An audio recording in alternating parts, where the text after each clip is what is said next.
Hey everyone, I'm here to tell you, I think Ghislaine Maxwell already has that pardon in the bag. Her appeal as we speak is with the Supreme Court right now. She has never admitted to her crimes. Let's keep it real. For all these years, never admitted to her crimes. But in the last few days, she have met with Trump, former attorney, and gave up 100 names of men that was involved in Epstein's trafficking, hers in Epstein trafficking activities, right? So why would she give up that information and blow her chance of appeal if a deal wasn't already made? Here's 47 in Scotland. When asked about a pardon, he said that he was never approached about giving a pardon, but he made it clear that he has the right to give a pardon if he chose. Different. Maybe it's not. I don't know, but maybe it's slightly different. Mr. President, you completely rule out a pardon for Ghislaine Maxwell when you landed. Is that something you would ever consider, and why? Pardon for who? For Ghislaine Maxwell. Well, I'm allowed to give her a pardon, but nobody's approached me with it. Nobody's asked me about it. It's in the news about that aspect of it, but right now it would be inappropriate to talk about it. So, Mr. President, and we know he's lying, people. But here's Governor Gavin Newsom speaking on 47 about that he's basically laying the groundwork to pardon Ghislaine Maxwell. When you're meeting with her, with your former personal attorney, and you're literally socializing, which he does. This is what he does. He tests the theory, throws something out. Yep, starts to lay the groundwork. Lays the groundwork. He's serious about it. For what? Why? Here's CNN talking about 47 doing everything to keep his name from coming out.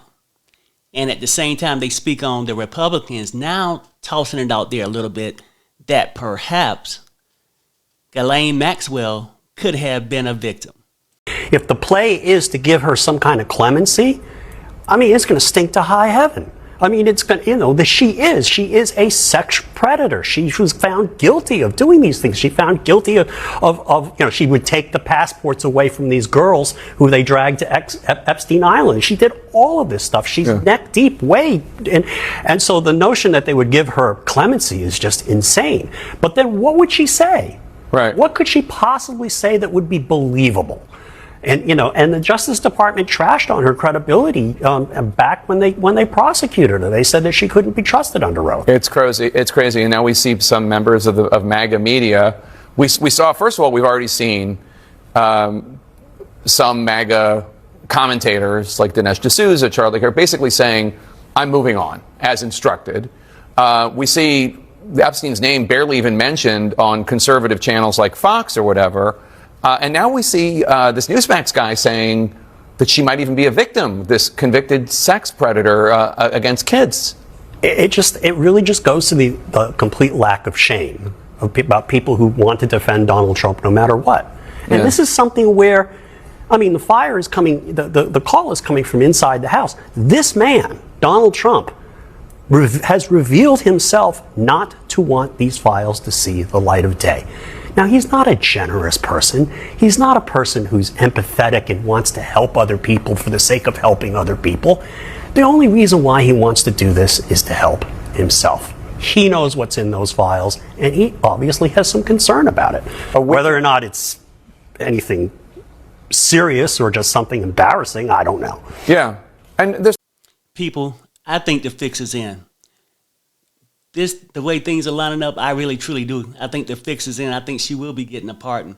But here's Speaker of the House, Mike Johnson, on Meet the Press, avoiding to answer the question, will he support a pardon for Ghislaine Maxwell? She, of course, has been convicted of grooming, recruiting, abusing young teenage girls along with Jeffrey Epstein. Mr. Speaker, Maxwell's attorney said she answered all questions honestly and truthfully. But do you think that Ghislaine Maxwell can be trusted? Well, I mean, look, it's a good question. I hope so. I hope that she would want to come clean. We certainly are interested in knowing everything that she knows. And as you'll note, in our House Republican majority, we're working towards that. Chairman Comer and our Oversight Committee has already issued their own subpoena. They want to bring in Ghislaine Maxwell as well. I hope she's telling the truth. She is convicted. She is serving a 20-year sentence for child sex trafficking. And so her character is in some question. But if she wants to come clean now, that would be a great service to the country, and we'd like to know every single bit of information that she has. I certainly hope she's telling the truth. Well, listen, this week, President Trump didn't rule out a pardon for Ghislaine Maxwell. Of course, that's one of the big questions looming over all of this. So let me put this to you, Mr. Speaker. Would you support a pardon or a commutation for Ghislaine Maxwell, a convicted sex trafficker? Well, I mean, obviously that's a decision of the president. He said he had not adequately considered that. I won't get in front of him. That's not my lane. My lane is to help direct and control the House of Representatives and to use every tool within our arsenal to get to the truth. I'm going to say this as clearly and plainly and repeatedly as I can over and over. We are for maximum disclosure. We want all transparency. I trust the American people.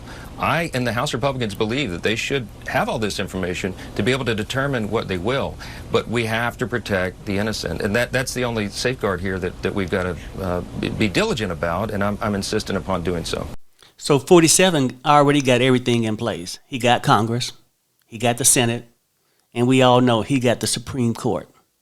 So the question would be, which CNN is asking in this next clip I'm about ready to play, do we need to hear from her? You know, Ghislaine Maxwell. I guess if we heard from her, we still would need to see the files to collaborate her story. I think that people want to hear from Ghislaine Maxwell, but I do think it's important to put it into perspective, right? As we're going through this, right, we recognize that she's someone, who is not going to be a credible witness at this time, right? She's somebody who has something to gain by possibly protecting the president, by protecting other powerful people in turn, in hopes of maybe getting out, right? So I think that the reason why we're pushing for the full Epstein files is because we need that corroborated evidence right now. It is not to say that we don't want to hear from her. We want to hear the whole story, but we want to make sure that we're getting as much credible information as we can from this. When we think about the ways in which the president has kind of just like handed out pardons and commutations, you know, like candy, right? This is somebody who, if what information we have true, and there's been a lot that has leaked, not just over the years, but this very week, and he is inclined to give pardons for those who, you know, maybe help him to continue to uncover this. I think it's very clear that the president does not want this out. So guys, let me know, do you think the fix is in? Do you think we need to hear from her? And at the minimum, do you think, regardless of whether we hear from her or not, do we need to see the Epstein files?